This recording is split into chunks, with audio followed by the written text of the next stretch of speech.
Tu sais, la vie n'est pas toujours douce. Parfois, elle frappe fort, et souvent sans prévenir.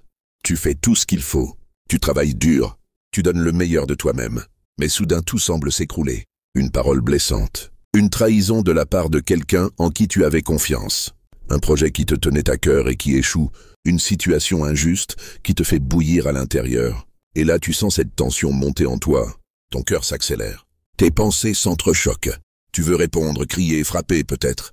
Tu veux reprendre le contrôle, mais tout semble t'échapper. Tu vois, on a tous vécu ces moments où la colère, la peur ou la frustration prennent le dessus. Des moments où notre paix intérieure disparaît, où notre lucidité se brouille. Et après coup, on regrette. On se dit « J'aurais dû rester calme. J'aurais dû mieux réagir. » Mais la vérité, c'est que ce calme, ce contrôle de soi, il ne vient pas du hasard. C'est un art. Un art que certains ont appris, pratiqué, cultivé au fil des siècles. Parmi eux, il y avait des hommes comme Marc Aurèle, Sénèque, Épictète, des penseurs, des empereurs, des esclaves même. Mais tous avaient un point commun. Ils avaient trouvé un moyen de rester en paix, même au milieu du chaos. Et tu sais quoi? Leurs enseignements traversent le temps. Ils ont survécu à des guerres, à des empires, à des révolutions, parce qu'ils parlent d'une vérité éternelle. Le vrai pouvoir ne réside pas dans ce qui t'arrive, mais dans la façon dont tu choisis d'y réagir. Alors aujourd'hui, je vais te partager 3 principes stoïciens puissants, 3 vérités simples, mais profondément libératrices, qui vont t'aider à retrouver ton calme, ta paix et ton pouvoir intérieur, peu importe les circonstances. Parce que oui, le monde peut être imprévisible, mais ta réaction, elle, peut devenir inébranlable. Prépare-toi à plonger dans une sagesse ancienne, une sagesse qui peut transformer non seulement ta façon de penser, mais surtout ta façon de vivre. Premier principe. Distingue ce que tu contrôles de ce que tu ne contrôles pas. Tu vois, une grande partie de notre souffrance ne vient pas de la réalité elle-même, mais de notre refus de l'accepter telle qu'elle est. Quand quelque chose ne se passe pas comme prévu, notre premier réflexe, c'est de résister. On s'énerve, on cherche un coupable. On se dit « Pourquoi ça m'arrive à moi ?» Mais le stoïcien, lui, ne pose pas cette question. Il se demande « Est-ce que j'ai le pouvoir d'agir sur cette situation ?» Parce qu'il sait que tout, dans la vie, peut se diviser en 2 catégories. Ce que tu contrôles et ce que tu ne contrôles pas. C'est tellement simple, et pourtant, c'est la clé de la liberté intérieure. Tu ne contrôles pas les paroles des autres. Tu ne contrôles pas les injustices du monde. Tu ne contrôles pas la météo, les trahisons, les délais, ni les imprévus. Mais tu contrôles ton attitude, tes pensées, ta réaction. Et c'est là que tout change. Parce qu'au moment où tu cesses de gaspiller ton énergie à te battre contre ce que tu ne peux pas changer, tu libères une force incroyable, une énergie nouvelle que tu peux enfin investir dans ce qui dépend réellement de toi. Ah, imagine, tu es dehors, il pleut. Tu peux crier contre le ciel, pester contre le temps, t'énerver parce que tu avais prévu autre chose, mais la pluie continuera de tomber. Ou tu peux simplement ouvrir ton parapluie, marcher calmement et garder ton humeur intacte. C'est ça, la sagesse stoïcienne. Comprendre que la vie ne sera jamais parfaitement comme tu veux, mais que ton pouvoir réside dans ta manière d'y répondre. Regarde autour de toi. Il y a des gens qui semblent toujours paisibles, même dans le chaos. Ils ne sont pas détachés du monde, non. Ils ont simplement appris à accepter ce qu'ils ne peuvent pas contrôler et à se concentrer sur ce qu'ils peuvent maîtriser. Tu veux un exemple concret? Imagine que tu as travaillé dur sur un projet et au dernier moment quelqu'un te déçoit. Tu pourrais t'énerver, ruminer, perdre le sommeil. Mais demande-toi, est-ce que je peux changer le passé? Est-ce que ma colère changera quoi que ce soit? Non, mais tu peux changer ta manière de voir la situation. Tu peux choisir de te dire, ce n'est pas un échec, c'est une leçon. Je ne perds rien, j'apprends. Et c'est là que tu reprends le contrôle, pas sur les autres, mais sur toi. Épictète, un ancien esclave devenu philosophe stoïcien, disait « Ce qui trouble les hommes, ce ne sont pas les choses, mais les jugements qu'ils portent sur les choses. » Autrement dit, ce n'est pas l'événement qui te détruit, mais la façon dont tu le regardes. C'est une vérité qui peut transformer ta vie. Parce qu'à chaque fois que tu fais ce tri intérieur entre ce que tu contrôles et ce que tu ne contrôles pas, tu retrouves ton calme, tu retrouves ta force et surtout, tu redeviens le maître de toi-même. Deuxième principe, reste fidèle à tes valeurs, pas à tes émotions. Tu sais, dans la vie, il y a des jours où tout semble nous pousser à réagir. Quelqu'un te provoque, quelqu'un te critique injustement, quelqu'un te trahit ou se moque de toi dans ton dos, et ton cœur s'enflamme. Tu sens cette montée de colère, ce besoin instinctif de te défendre, de prouver que tu as raison. Mais c'est dans ces moments-là précisément que se joue ta vraie grandeur. Car ce n'est pas difficile d'être calme quand tout va bien. Ce n'est pas difficile d'être gentil quand on te traite avec respect. Le vrai test, c'est de rester aligné avec tes valeurs quand tout semble t'inviter à les trahir. Les stoïciens disaient, ce n'est pas la tempête qui révèle ta faiblesse, c'est elle qui révèle ta solidité. Et c'est tellement vrai. Quand tu vis une injustice, une humiliation, une trahison, ton ego crie « Réagis, montre-leur !»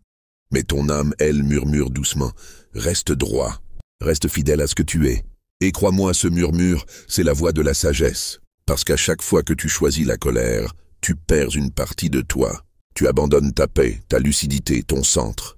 Mais à chaque fois que tu restes fidèle à tes valeurs, même dans la douleur, tu gagnes en force, en respect de toi-même, en élévation intérieure. Marc Aurèle, empereur de Rome, disait « Le meilleur moyen de se venger d'un ennemi, c'est de ne pas lui ressembler. » C'est profond, n'est-ce pas? Cela veut dire, ne laisse jamais le comportement des autres décider de qui tu deviens. Tu peux traverser la colère sans devenir colérique. Tu peux affronter la haine sans devenir haineux. Tu peux subir l'injustice sans devenir injuste. Et c'est là, la vraie victoire. Pas celle du monde extérieur, mais celle du monde intérieur. Imagine une mer agitée. Les vagues s'écrasent avec violence. Le vent souffle, tout semble en désordre. Mais au fond, à plusieurs mètres sous la surface, l'eau reste calme. Immobile, sereine. C'est ainsi que le stoïcien vit. Il traverse les tempêtes de la vie sans laisser la surface de son âme être emportée par les vents des émotions. Ce calme intérieur ne signifie pas que tu n'as pas d'émotions. Non, tu ressens tout, la colère, la peur, la tristesse, la frustration. Mais tu refuses de leur donner le pouvoir de te diriger. Tu ne nies pas tes émotions, tu les observes, tu les comprends. Et tu choisis consciemment la réaction qui honore tes valeurs. Car la vraie maîtrise de soi, ce n'est pas d'étouffer ce que tu ressens, c'est d'apprendre à répondre avec sagesse plutôt que réagir avec impulsion. Et cela, c'est une discipline, un entraînement quotidien.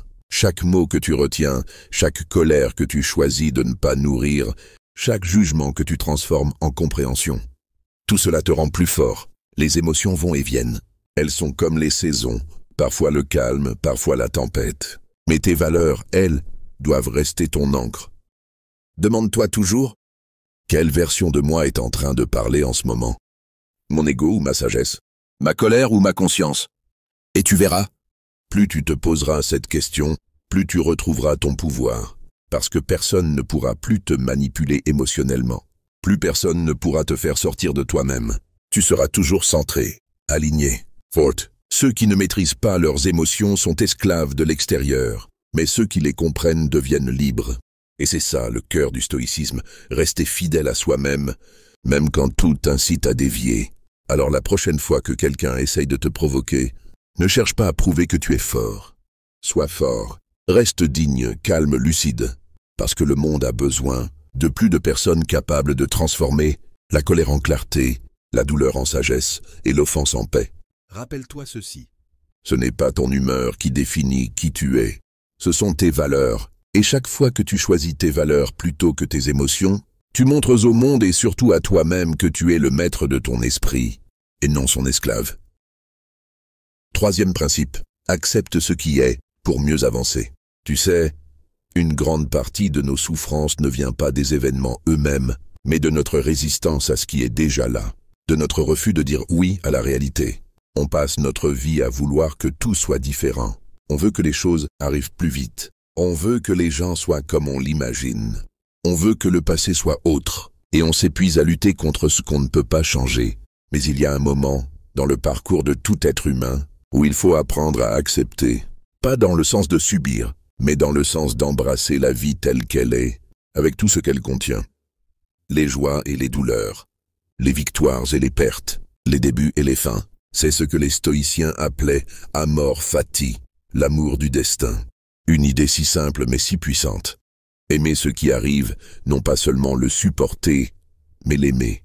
Cela veut dire, même si c'est difficile, même si tu ne comprends pas encore pourquoi, Choisis d'accueillir chaque événement comme une partie nécessaire de ton chemin, parce que la vie n'est pas une ligne droite. Elle est faite de virages, de chutes, d'obstacles.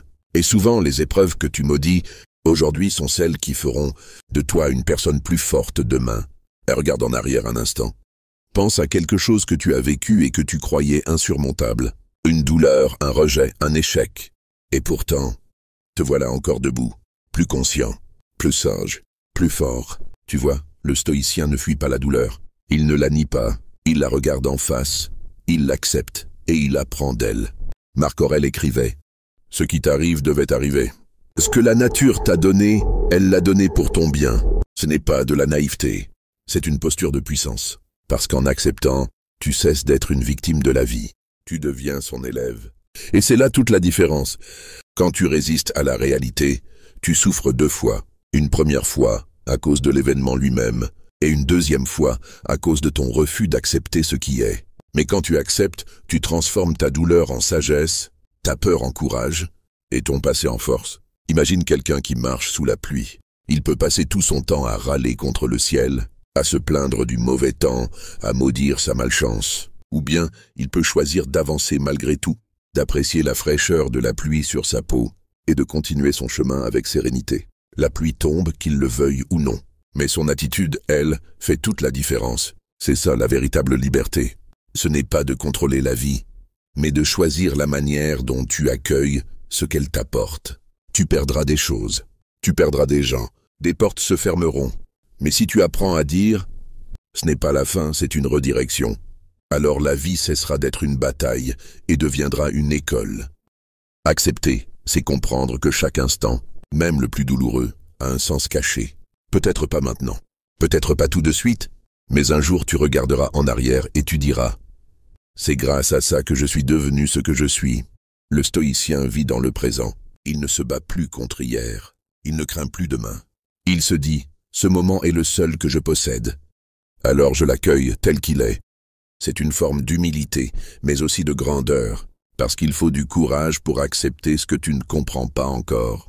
Il faut de la force pour sourire au milieu des tempêtes. Et il faut de la sagesse pour faire confiance à la vie, même quand elle semble injuste. Alors oui, il y aura des moments où tu tomberas, des moments où tu pleureras, des moments où tu voudras tout arrêter. Mais souviens-toi, ce n'est pas la douleur qui te brise, c'est la résistance à la douleur. Quand tu apprends à dire oui à la vie même à ses ombres, tu découvres une paix que rien ni personne ne peut t'enlever. La paix de celui qui ne lutte plus contre le monde, mais qui avance avec lui, en sachant que chaque pas, chaque détour, chaque chute fait partie d'un plan plus grand. Alors, ne fuis plus ce que tu vis, ne maudis plus ce que tu ne comprends pas. Accepte, respire et avance. Parce que ce n'est qu'en accueillant la réalité que tu pourras enfin la transformer. Et ce n'est qu'en aimant la vie telle qu'elle est que tu pourras commencer à en créer une à ton image. Tu sais, au fond, tout ce qu'on cherche dans la vie, ce n'est pas la richesse, ni la gloire, ni même la reconnaissance. Ce qu'on cherche, c'est la paix, cette paix intérieure qui ne dépend pas des circonstances, mais de la façon dont on apprend à les vivre.